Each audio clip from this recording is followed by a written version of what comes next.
No, that was a hard question to answer. Don't I just go into the dream realm, kill a few monsters to complete the first nightmare, receive magic powers, and become an awakened? The old policeman shook his head. Listen carefully. Once you fall asleep, you will be transported inside your first nightmare. Nightmares are trials created by the spell. Once inside, you will meet monsters, sure, but you will also meet people. Remember, they are not real. They're just illusions conjured up to test you. How do you know? The policeman just stared at him. I mean, no one understands what the spell is and how it works, right? So how do you know that they're not real? You might have to kill them, kid. So do yourself a favor and just think about them as illusions. Oh, the old policeman waited for a second, then nodded and continued. A lot of things about the first nightmare depend on luck. Generally, it shouldn't be overwhelmingly hard. The situation you're in, the tools you have at your disposal, and the creatures you have to defeat should be within the range of your abilities, at least.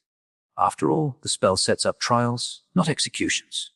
You're a bit disadvantaged due to, well, your circumstances. But kids from the outskirts are tough. Don't give up on yourself just yet. So Sunny was getting more and more sleepy. It was becoming hard to follow the conversation about those magic powers.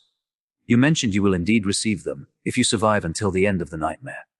What those powers will be, exactly, depends on your natural affinity as well what you do during the trial. But some of it will be at your disposal right from the start. The voice of the old policeman sounded more and more distant. Sunny's eyelids were so heavy that he was struggling to keep his eyes open.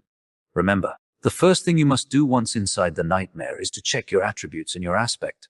If you get a combat-oriented aspect, something like a swordsman or an archer, things will be easier.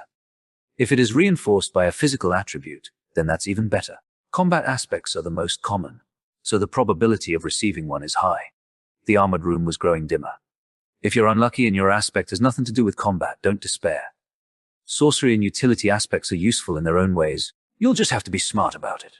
There are really no useless aspects. Well, almost. So just do anything in your power to survive. If you survive, you will be halfway to becoming an awakened. For the first time, I was going to talk to the prettiest and most powerful girl in the school. What could... But if you die, you'll open a gate for a nightmare creature to appear in the real world, which means that my colleagues and I will have to deal with it. So please don't die, Sunless. Already half asleep, Sunny felt a bit touched by the policeman's words.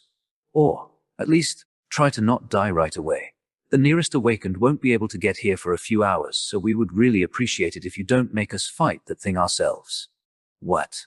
With that last thought, Sunny finally slipped into a deep slumber. Everything became black. And then, in the darkness, a faintly familiar voice rang. Aspirant, welcome to the nightmare spell. Prepare for your first trial. Chapter 2. Slave